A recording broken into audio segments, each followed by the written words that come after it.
I will never forget where the Lord had taken me from. I will never forget where I've been. I will never forget the mighty strong arms of the Lord and where He brought me from.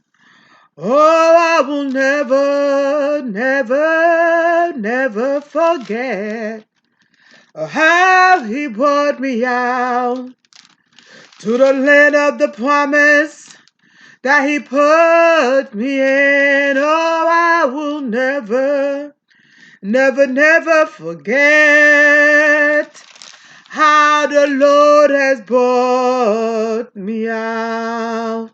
Amen.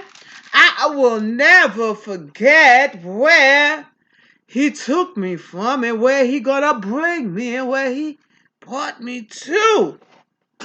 I will never forget. I hope that's something that you will never do. Never forget where you've been and how He brought you out into the land of the promise. I think that's something the children, the Israelites, had actually forgotten. They forgot what the misery they was in, how much they was crying out to God for save me, save me, and now they're crying foul play, right? So now, whoo, we already did 13. Yes, we did. The spy mission into Canaan. It's a continuation. It's a continuation of 13, Told you 14 gonna be good. It's a continuation and it's getting hot. It's talking about 14. It's really talking about the decisive rebellion. The old generation refused to enter the promised land. I mean, come on now. Come on now. Just on that title alone, you should get a hint of where I'm going with this. Come on now. You mean you forget the slavery that you went through? You forget all the pain that you went through? That God delivered you, bring you to the promised land, and then you refuse to enter. Come on now. Now let's read this. And I will explain to you in detail. Get your pen, get your pencil, get your ears ready to get down all these juiciness that you're going to hear. Okay? Now, it's not long at all. For 45 verse, short, sweet, juicy, better than CBS soap opera, better than ABC, better than NBC, better than Netflix. This is the juiciness of the juice. Okay? Now, get yourself ready. Verse 1 of 14 Numbers. Okay? Then all the congregation raised a loud cry, and the people wept that night. Verse 2. And all the Israelites complained against Moses and Aaron. The whole congregation said to them, would that we had died in the land of Egypt, or would that we had died in this wilderness? 3. Why is the Lord bringing us into this land to fall by the sword? Our wives and our little ones will become booty. Would it not be better for us to be back to Egypt? 4. So they said to one another, let us choose a captain and go back to Egypt. Told you it's better than Netflix. 5. Then Moses and Aaron fell on their face before all the assembly of the congregation of the Israelites. 6. And Joshua, son of Nun, and Caleb, son of Jephunneh, who were among those who had spied out the land, tore their clothes. 7. And said to all the congregation of the Israelites, the land that we went through as spies is an exceedingly good land. 8. If the Lord is pleased with us, he will bring us into the land and give it to us, a land that flows with milk and honey. 9. Only do not rebel against the Lord, and do not fear the people of the land, for they are no more than bread for us. Their protection is removed from them, and the Lord is with us. Do not fear them. 10. But the whole congregation threatened to stone them.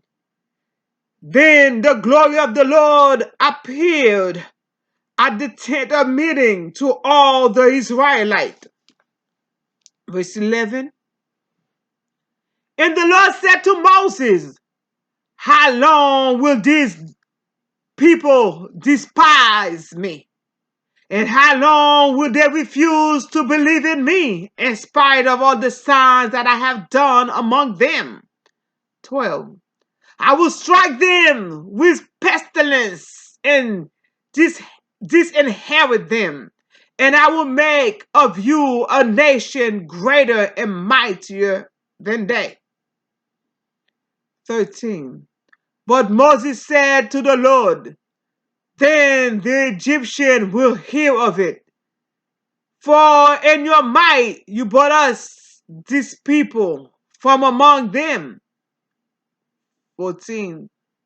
And they will tell the inhabitant of this land, they have heard that you, O Lord, are in the midst of this people.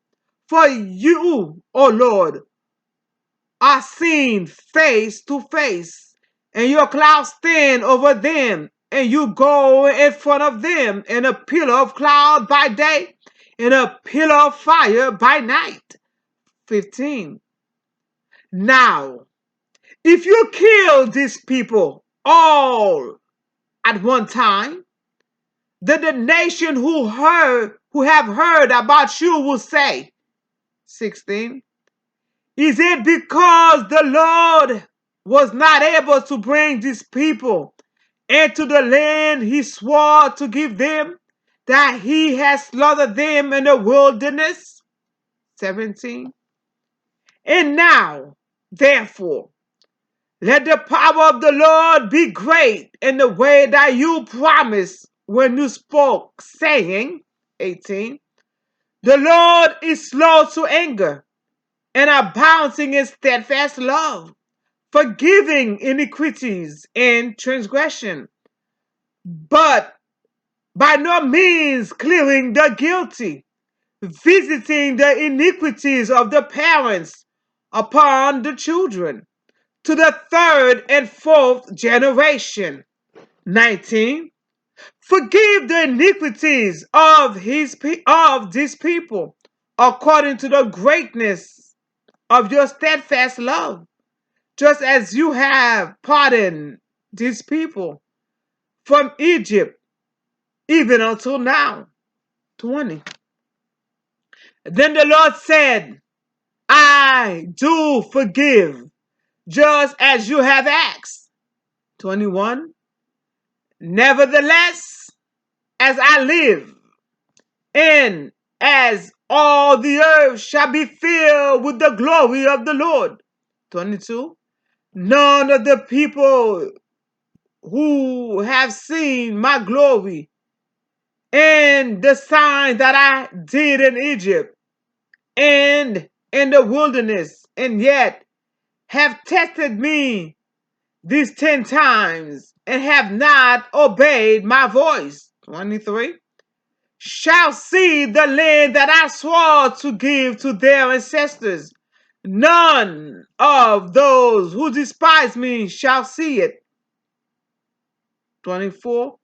But my servant Caleb, because he has a different spirit and has followed me wholeheartedly, I will bring into the land into which he went, and his descendants shall possess it. Now, 25. Now, since the Amalekite,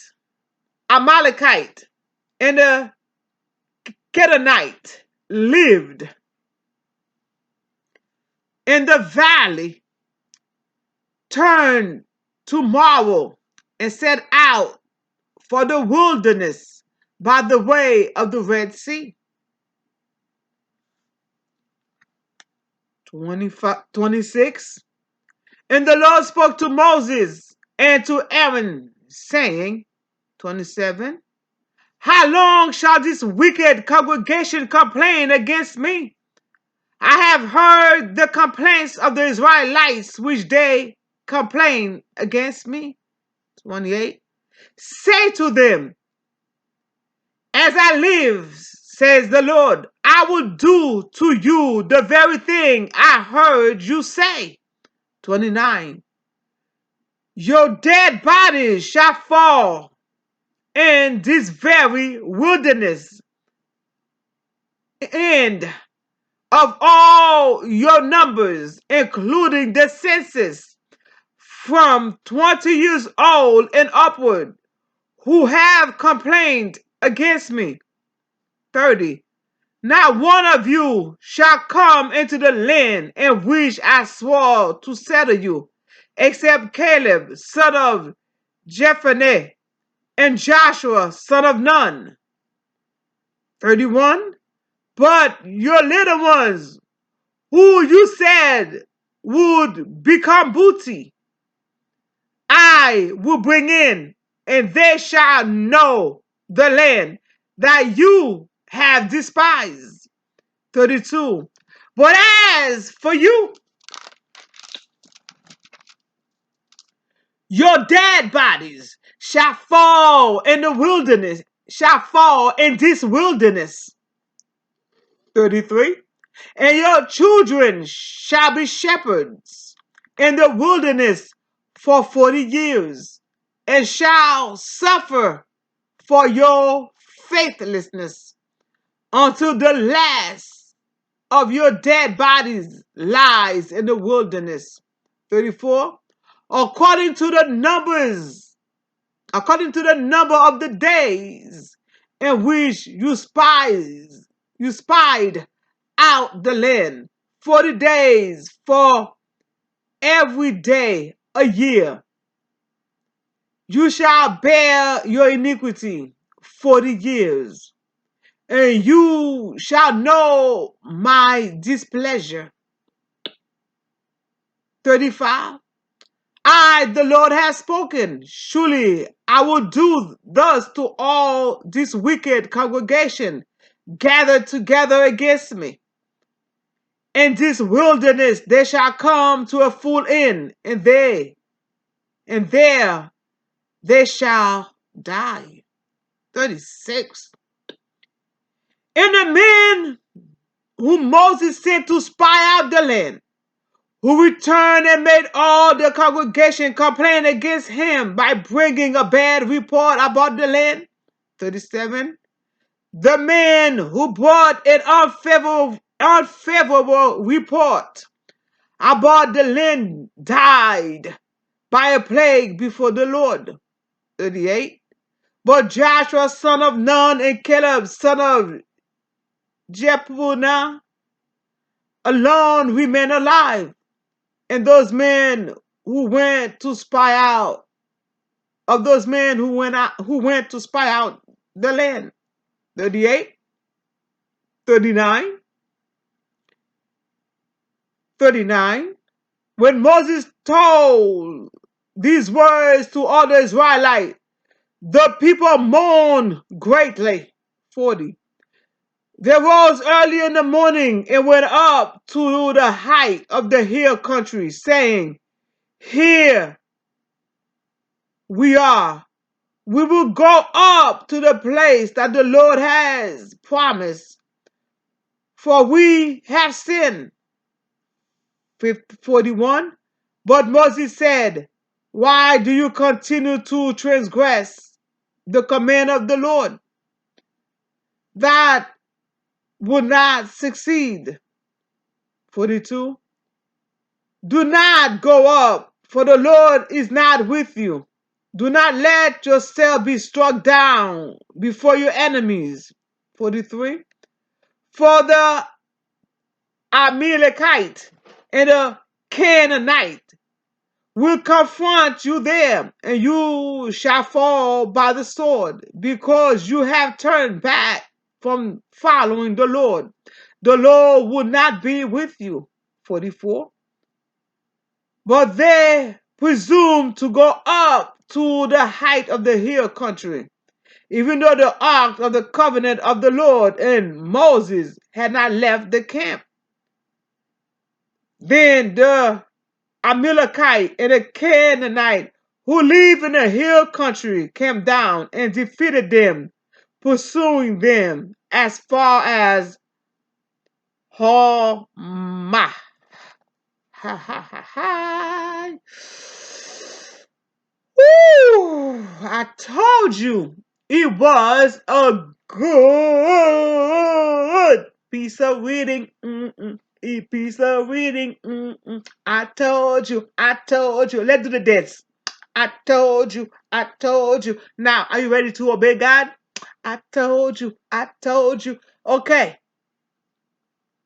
Now, let's get to the meat of it. I'll be like, Wendy's, where's the beef? It's right here. That's an old commercial for Wendy's back in the 80s, 90s, where's the beef? Well, some of you may not be that old as me. But anyway, let me give you the breakdown of chapter 1 to 45. Verse 1 to 45 of chapter 14. Chapter 14, Numbers. Chapter 13, they went up to the promised land where there's milk and honey. They had pomegranates. They had grapes so big they take 2 men to carry a branch because the grape was so plentiful. Everything that they needed, God had provided. But tin knucklehead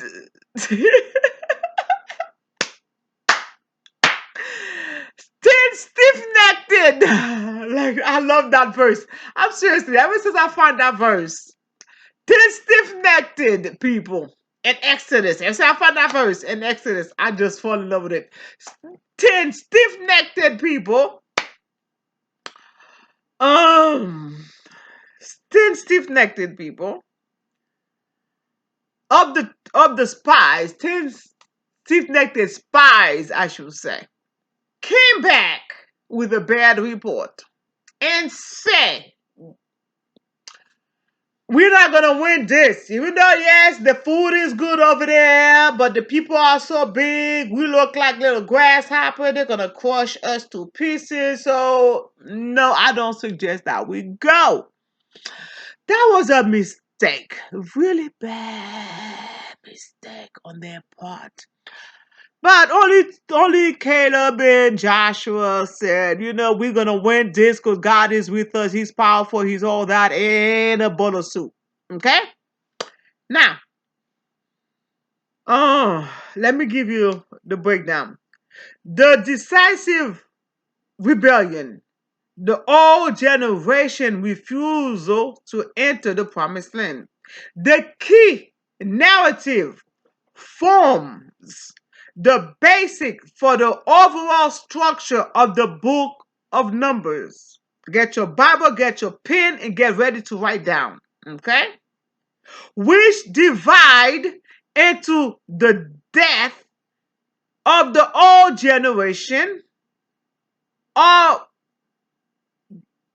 the wilderness and chapter 1 to 25. I gave you that in the beginning of Numbers. In the beginning of Numbers, when I did the introduction, right?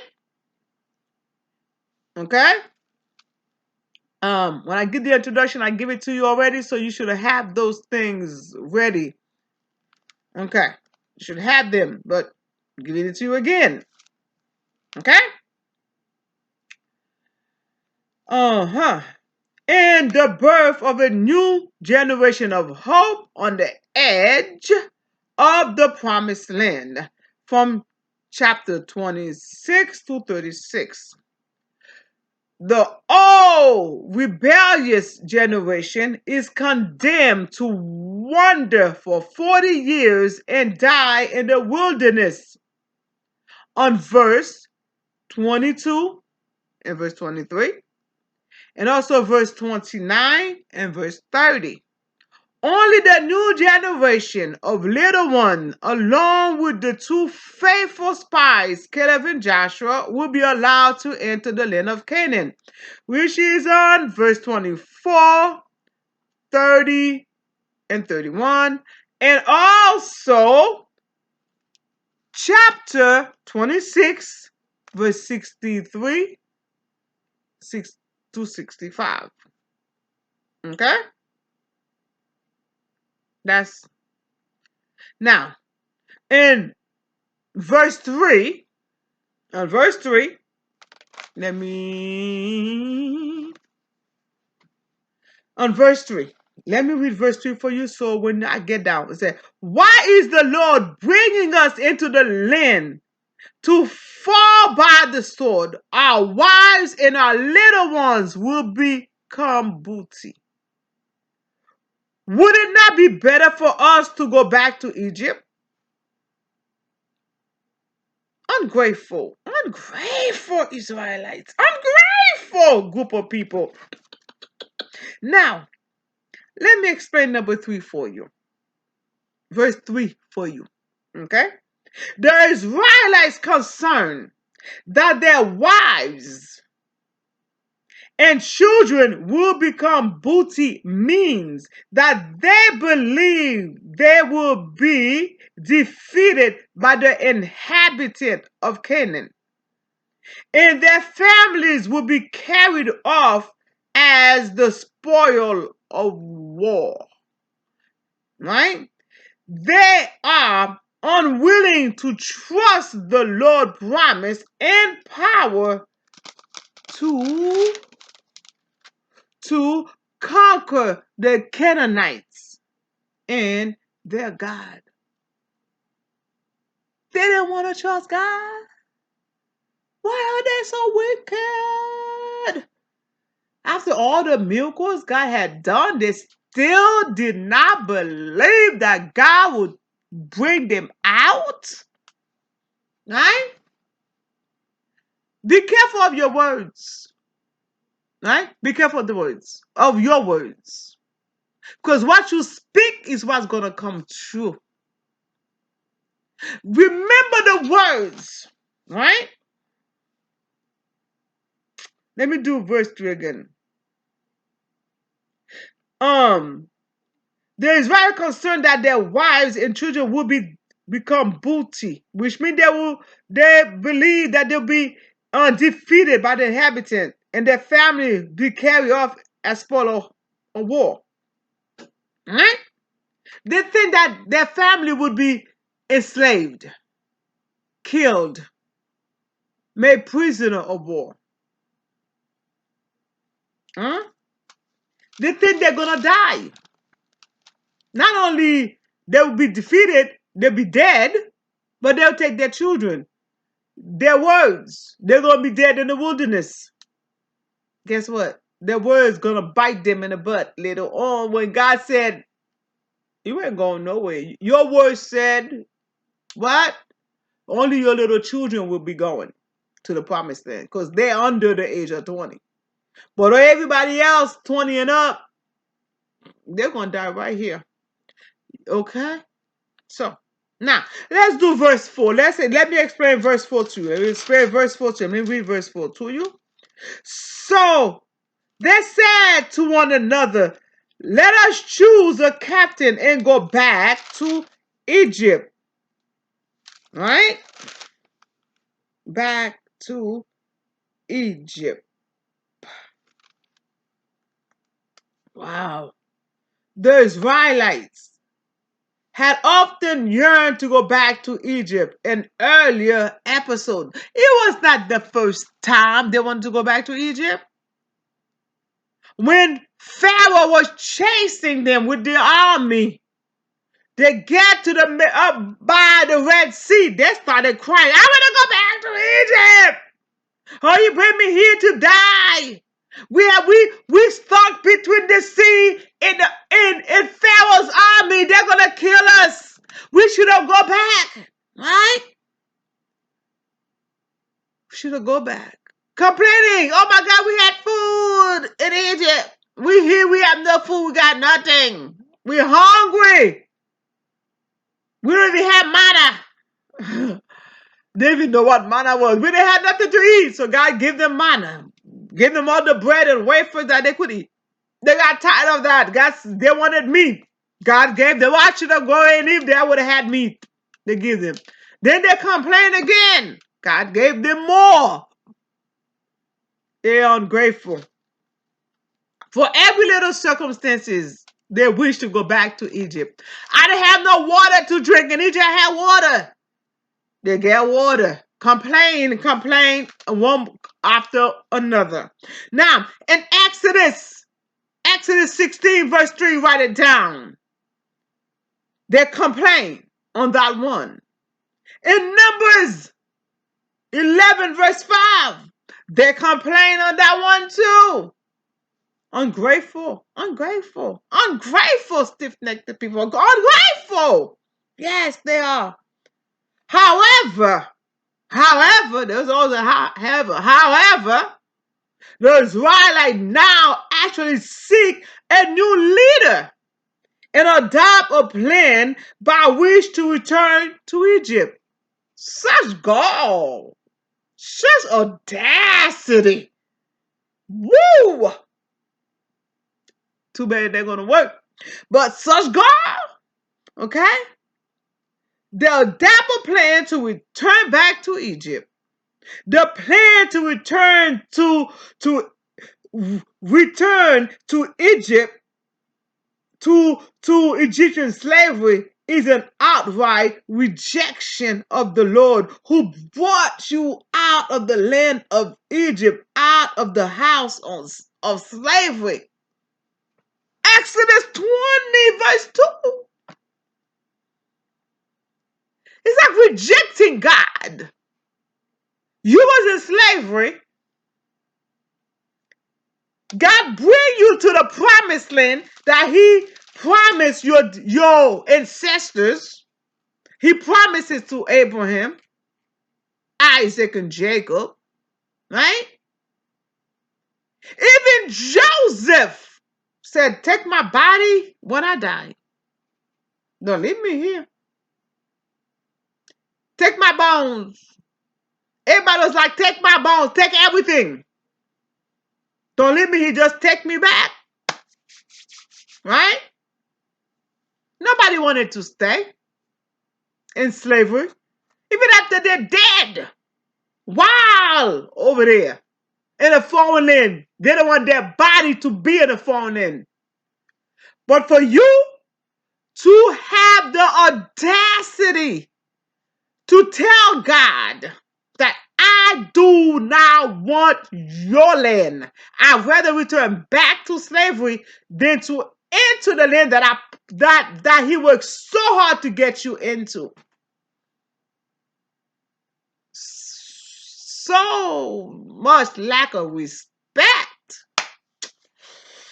Ah, my God. What a slap in the face. That's a slap in the face of God. And those people, come on now.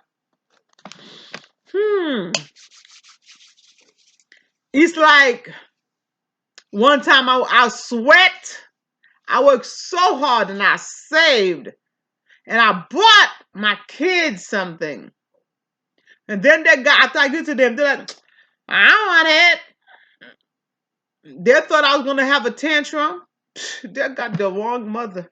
I took that sucker back to the store. I don't care. I worked for it. I gave it to you. You don't want it? You begged for it? Cried, mommy, I want this. Finally have it. You treat it like trash? You must be stupid. I still have my receipt. Bring it back to the store and get my money back. I don't care. You're not going to waste my stuff. This is exactly what the Israelites did. Same thing. Exact same thing. They wanted freedom. They got freedom. All I have to do is walk in there and own it. Walk in and own it. God already created the plan. You already created the how you're gonna march, right? He created the 12 different group. How the 12 different group have 3 different leadership on each group.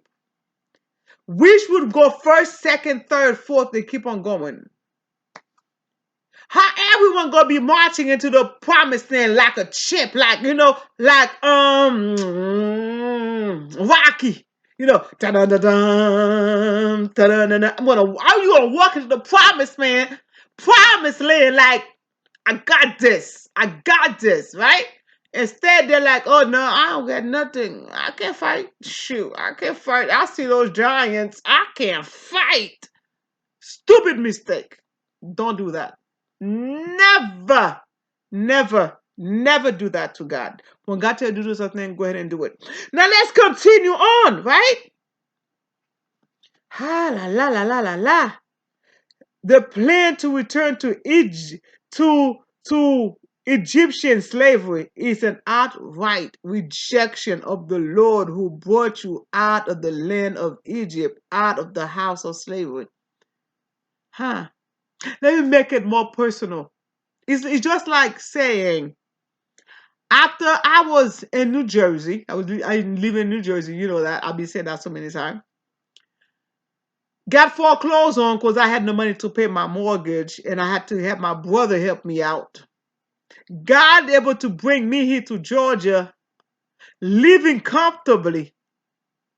And then I'm saying, I don't want to be where God sent me. I want to go back to New Jersey and be under debt, high mortgage, high debt, high cost of living, versus living here in the promised land. This is like right now, I'm in Georgia. I'm in the promised land. I don't have to get to heaven. I'm living my promised land. I'm in my promised land that God had promised me. Find out where God wants you to be and live. He will bring you to your promised land. Because I asked. Okay? He sent me. I'm in my promised land. I'm where the milk and honey is flowing. Okay? I'm no longer in bondage like I was in New Jersey.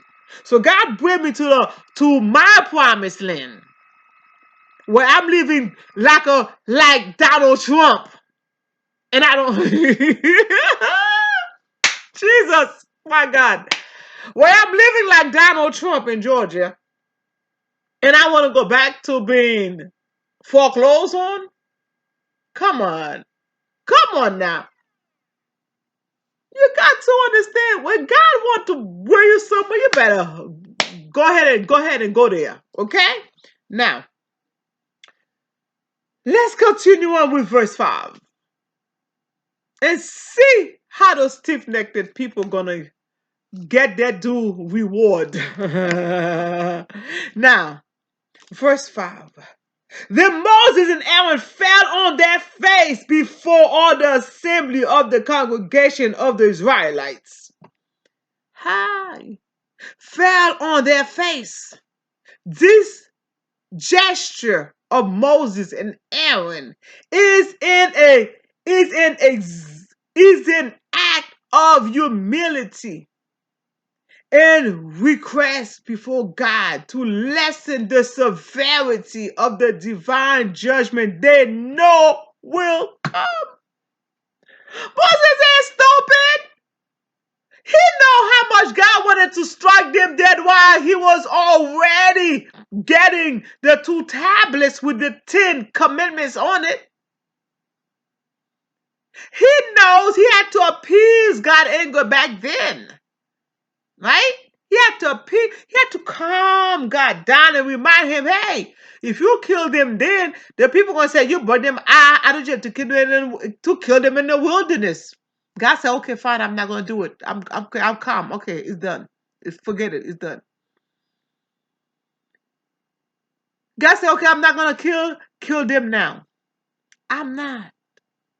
Moses keep on talking to God to calm him down. Moses know how to calm God. He always remind God of the promises he made. Sometimes you got to remind God of the promises he made. And Moses showed that again during the reading. He reminded God of the promises he made and how it would not look good for all the other people. Said God just bring them out just to kill because he couldn't handle it. He reminded God of the promises. Right? Okay. Now let's continue on to verse 10. After Moses was like, I know God. I know God. I talk to God. I don't have visions. God talk to me directly. I know God. I know what he gonna do. He's so upset right now. I know God. I know him personally. I know him. You know? Now verse 10. Let me read verse 10 to you. Who? But the whole congregation threatened to stone them. Then the glory of the Lord appeared at the tent of meeting to all the Israelites. What? I told you they're stiff-necked people. Let me get down. To stone them is to kill them by throwing heavy stone at them.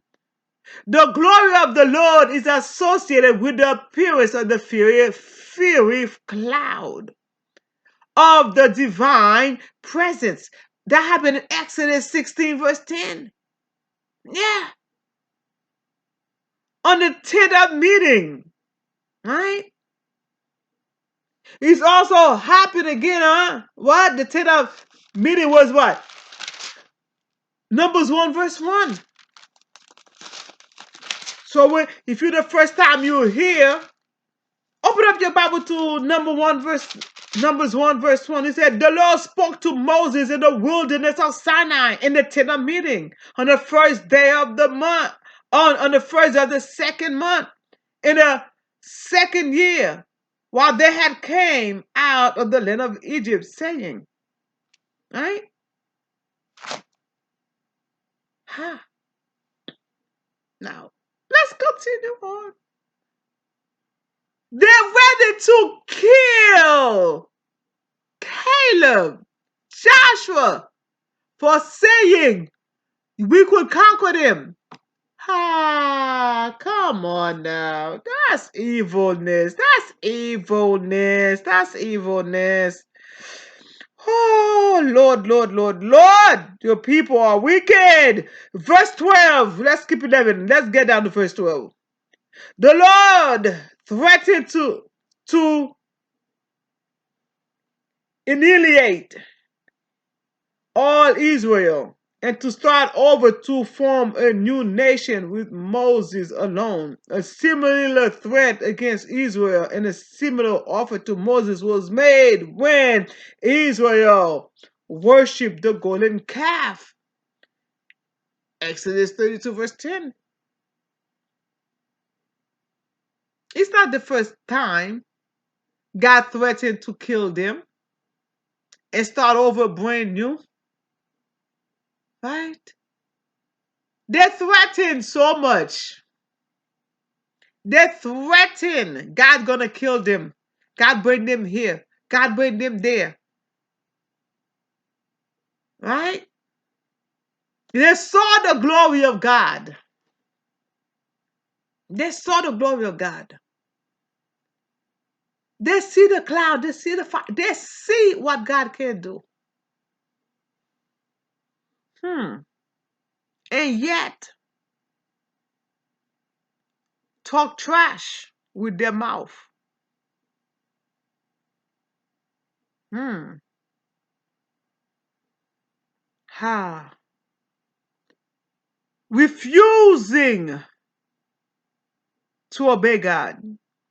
Refusing to believe in God. Hmm. Ha. This they rather go to slavery. Ha. Made a golden calf. Worship another God, handmade God. Exodus 32. Anyway, let's continue on.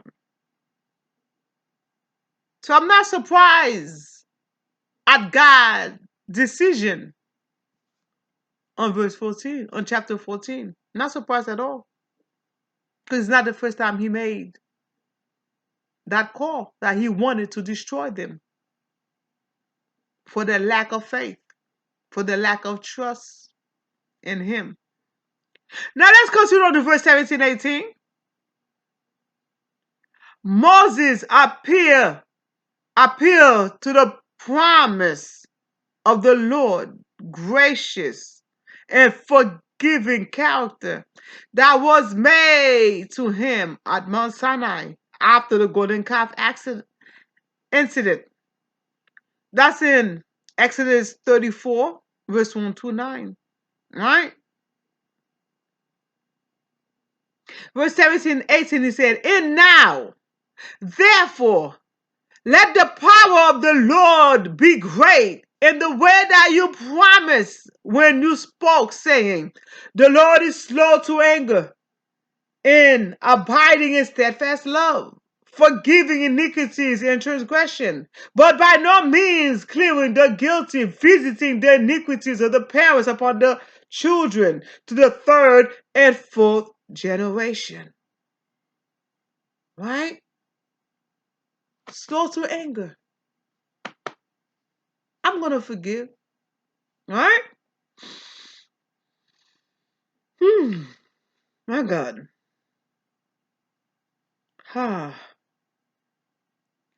Let's get down to 19 to 23.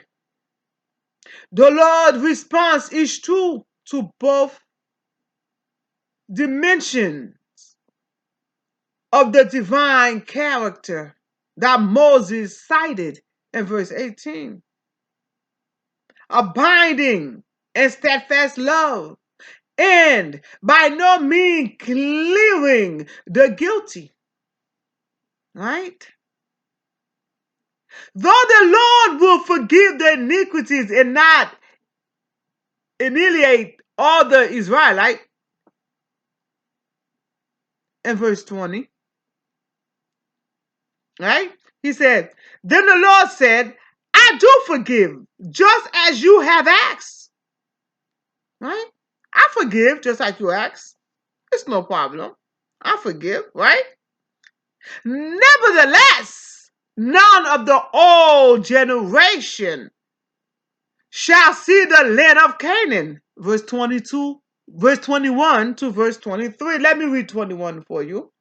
Nevertheless, as I live in, as all the earth shall be filled with the glory of the Lord, none of the people who have seen my glory in the signs that I did in Egypt and in the wilderness, and yet have tested me these 10 times and have not obeyed my voice. Who have seen my glory did not obey my voice? The Israelites, right? Who has seen my powers and still did not obey me? The Israelites. Every other nation just hear about me. They didn't even see me. They hear about me. They got scared. They said God is with them. All the tribes, just like Moses said, the Canaanites, the Habitites, the Hittites, right? And all the other tribes, other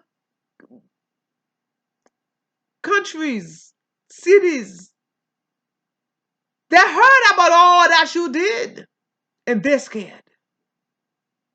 They know that you are with them.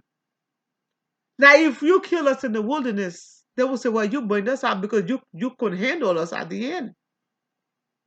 It's going to look bad. Now, you mean to tell me that other people could be scared of me and obey me and believe me, but those knucklehead cannot obey me? Cannot believe in me? Come on. So, let's continue on.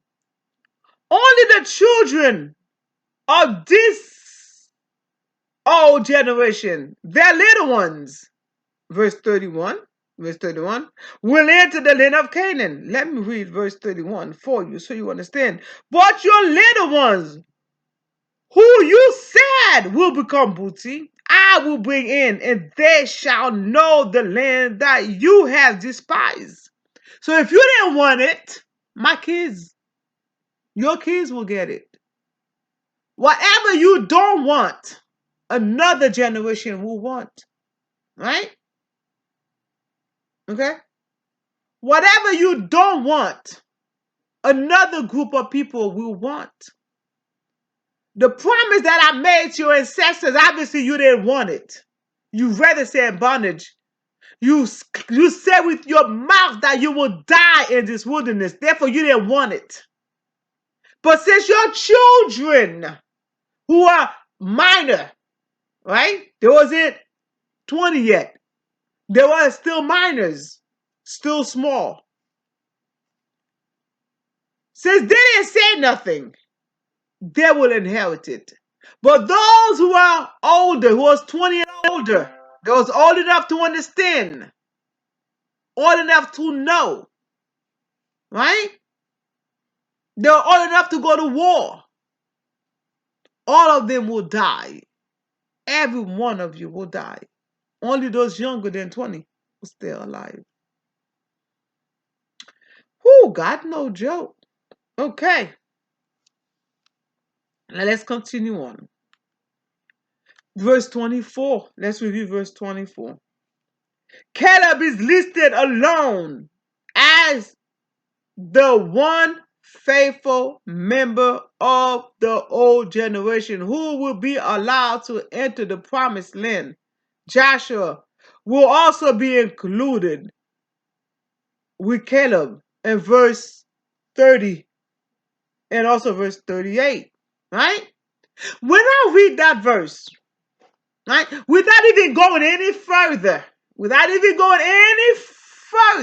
right? Verse 24 said, God speaks, but you have to be able to listen. God said, Caleb is listed alone as the one faithful member of the old generation who will be allowed to enter the promised land. Joshua will also be included with Caleb. Huh? What? So that means Marion not gonna go to the promised land, Moses' sister, right? And that means Moses not gonna be able to go into the promised land because he's over 20. Right? He said, just give you a heads up, you know. So he's the only one. Even though Marion didn't go, Joseph didn't go. I mean, not Joseph. Moses didn't go. So what is God saying to us right now? Are we gonna go there? Are we gonna go there? Is there something going on that I should know? There's probably something in there I should know. Marion not going. I know she talked trash against Moses. Oh my God! I know Marion talked trash. We talked about that. I think it was on 12. On On 12, we talk about her big mouth who was talking to Aaron and talked trash about Moses, and God had to step in and plague her with leprosy. Okay? For 7 days for talking trash. Anyway, just a little saying for those who just following along. Let's continue on to read. You get the answer soon enough. Okay? You get the answer soon enough of what I just said. Now, okay. Let me read to you verse 30 to 31 of chapter 13. Let's go back. But Caleb quieted the people before Moses and said, "Let us go up at once and occupy it, for we are well able to overcome it." Then the men who had gone up with him said, "We are not able to go up against these people, for they are stronger than we." Right?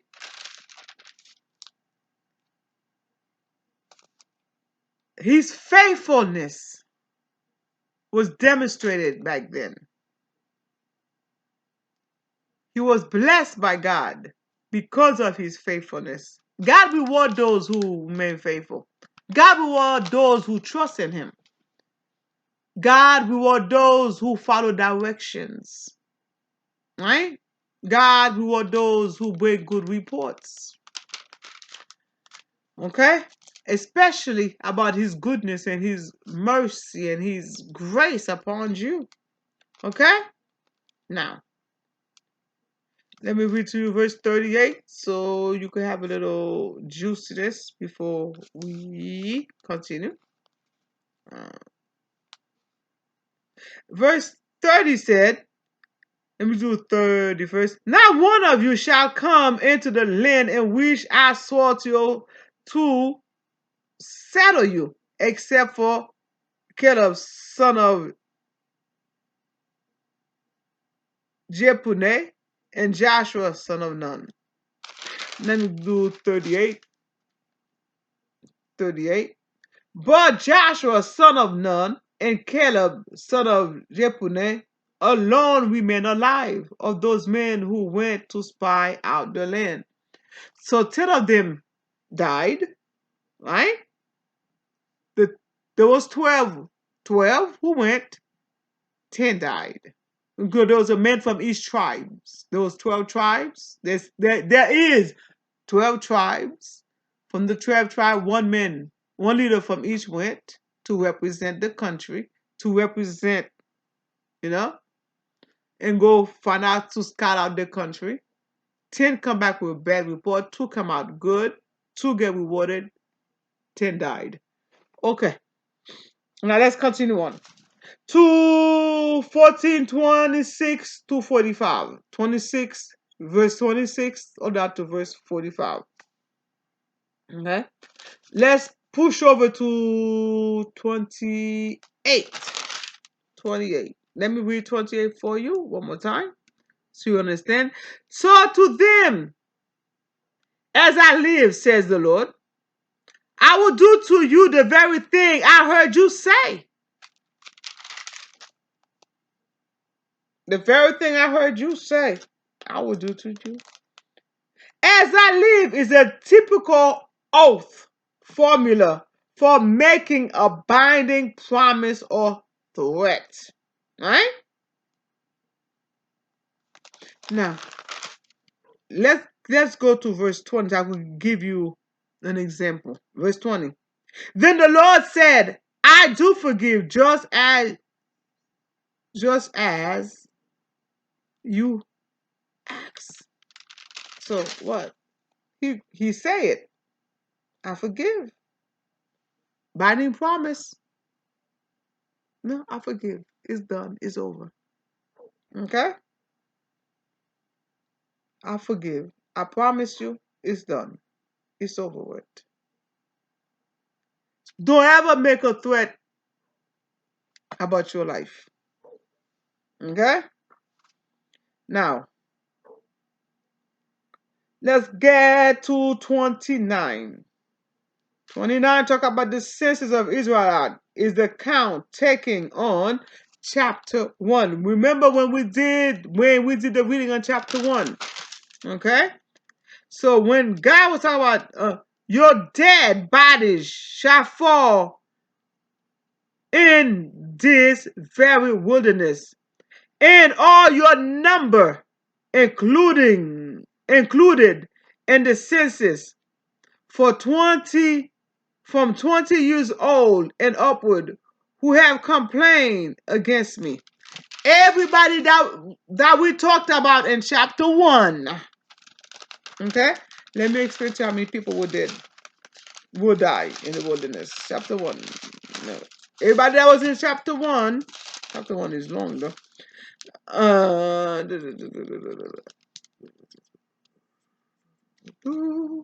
da da da da da da da da da.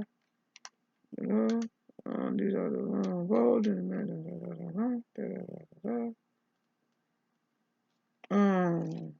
But it's also the 20 years old, the whole number for 6. Oh God. The Levites were not numbered, so they don't count. What verse is that in? So the whole numbers of Israelites by their sexual from 20 years old or upward, and 603,550. Okay, that's a whole lot of people. That's a whole lot of people. In chapter 1, died. Everybody wiped out. Everybody that was counted in the census, wiped, dead, kapush, right? Everyone that was counted in the census is gone. Now, remember, you gotta take out Joshua and Caleb. Okay? Okay? Now, let's continue on to verse 30. See, comment on 13. Verse 30. Let me read verse 30 for you. Not one of you shall come into the land in which I swore to settle you, except Caleb, son of Jephunneh, and Joshua, son of Nun. I told you, from the census list, we moved those 2 names. Okay? They'll be gone. Remember, the Levites, they get counted. They were the priests. So all those priests had to stay. But all those that was counted in the census was dead. All right. Now, open up your Bible. We're going to go back to chapter 13. We're going to go back to chapter 13. And in chapter 13, I went over that just to show you how verse 30 relate to what's said on chapter 13. Okay?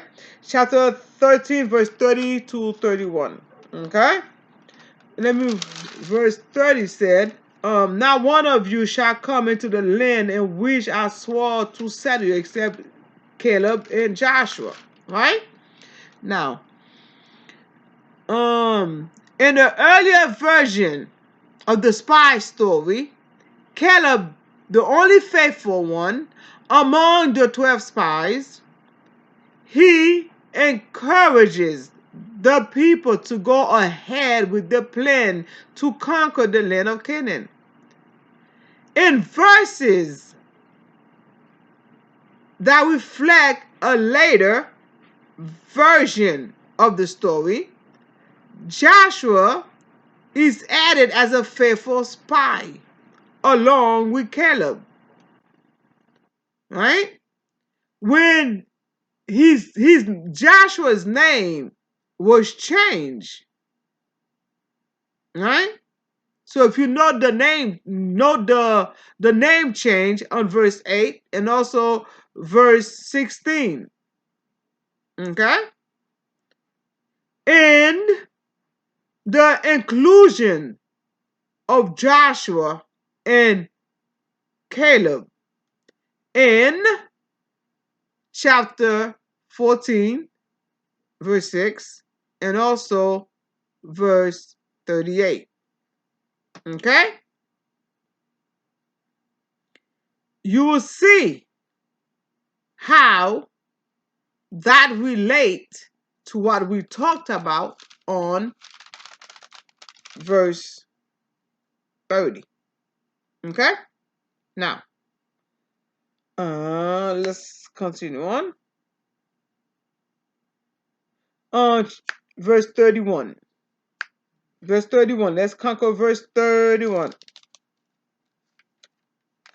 Verse 31, it says, but your little ones, who you said would become a booty, I will bring, and they shall know the land that you have despised. Now let's look at verse 3. Let's look at verse 3 so you understand it. The Israelite, concerned that their wives and children will become booty, means that they believe they will be defeated by the inhabitants of Canaan, and their families will be carried off as the spoil of war. They are unwilling to trust the Lord, despite the power to conquer the Canaanite and their God. Right? You already see how God related to them in verse 31. Right? God said, what? You don't want to? You don't want to enter into the land land that I'm giving to you? Ha! You must be out your mind. I'm gonna bring your children, your small one, into the promised land. The one you thought I'm gonna kill because you are worried about your little small ones. I'm gonna keep my promise with your little small one. But you, adults who know better, who should have known better, I'm gonna destroy y'all. Like your words say, you bring me here to die. I'm gonna destroy y'all. I'm gonna take the kids with me. That's what he's pretty much was saying on 31, based on what your words say on verse 3. Okay? Now, verse 34. Verse 34. He said, according to the number of the days in which you spied out the land, 40 days, for every day a year you shall bear your iniquities 40 years, and you shall know my displeasure. Now, chapter 13, verse 25. Chapter 13, verse 25 went into that. Let me give it to you as your reference. Now, since no. I'm on 14:25. 13, verse 25. At the end of 40 days, they returned from spying out of the land. That's where it went. Chapter 13 mentioned it, right? Chapter 14 mentioned it again. But this time, the Lord reminded them, you went for 40 days. So every day will be a year. Every day will be a year. Then you know how much I do not like it. How much I despise. Right? You know my displeasure. You know how much I hate it. To displease with a group of people, to displease with your words, to displease, you're gonna die right here. Right? It's like you have your kids, you give them something, they piss you off, you just take it away. That's it. sorry, gotta go. It's like you give them a video game. They're so caught up on the video game, and they don't want to do nothing that you told them to do before that. So you got so displeased, you took the video game away. Okay, that way you're not even gonna have to listen to what I say. All right? Anyway, just close to that. Now 43 to 45. 43 to 45. Let's review that. 45 is the last verse, so we're almost through. 43 to 45, he said, for the Amalekite and the Canaanite will confront you there, and you shall fall by the sword, because you have turned back from following the Lord. The Lord will not be with you, but they presume to go up to the height of the hill country, even though the ark of the covenant of the Lord and Moses had not left the camp. 45. Then the Amalekite and the Canaanite who lived in the hill country came down and defeated them, pursuing them as far as Haman. Right? The Amalekite and the Canaanite are native inhabitant of the land of Canaan. Okay? On the Ark of the Covenant, which we discussed already on chapter 4, verse 33 to chapter 4, verse 5 to 33. Okay? All right, we discussed that.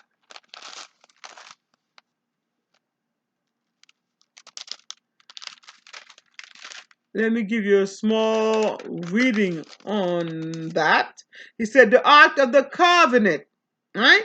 The Ark of the Covenant, which was discussed on verse 5. You could watch the video again on chapter 4 if you want to fast forward, okay? Or fast forward this one. The Ark of the Covenant on verse 5 is a wooden container that contained the stone tablet of the Ten Commandments, and also functioned as a stone or footstool for the divine presence on Exodus 25, verse 10 to 22. The ark is a house for the inner room of the tabernacle within the tent of meeting. On detail of the ark, okay, we talked about that before. The tabernacle furnishing and the tent meeting is, you could look on Exodus 25, right? To Exodus 27. We talk about that. And also on 30.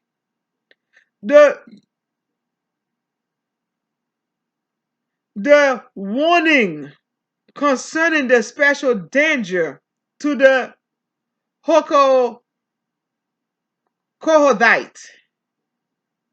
The danger to the Kohathite, which was discussed in verse 17 to 20, stems from their responsibility to handle the most high things, which is on verse 4. I don't know why my face is itching so much today.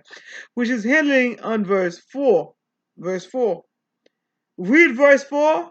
Read 17 to 20. Read Exodus 25, verse 10 to 22.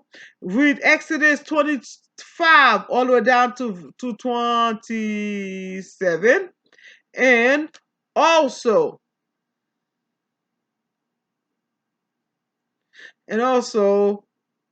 30. Okay? Now, okay. It's a lot of reading, but if you was following me on chapter 4, verse 5 to 33, you should already have those notes already that I just gave you. Okay? The ark, the absence of the ark from among the Israelites in their attack was a visible sign that the Lord was not with them, guaranteeing their defeat. Hamah is located south and east of Canaan in the area of Edom. Okay? So you remember, when the Lord was with them, the cloud is covering them. When the cloud moved, they move. When the cloud stayed, they stay. The cloud didn't move. God didn't tell them to go nowhere. God already said they're going to die in the wilderness. Right? God already said they're going to die right there. They're all going to die. They're gonna wander the wilderness for 40 days. For 40 years, because they spent 40 days in the land of Canaan and the land of milk and honey. When they sent the spies, and the spies said the land of milk and honey wasn't good enough for them, because there was danger ahead. They didn't see the promise that God had installed in their life. Anyway,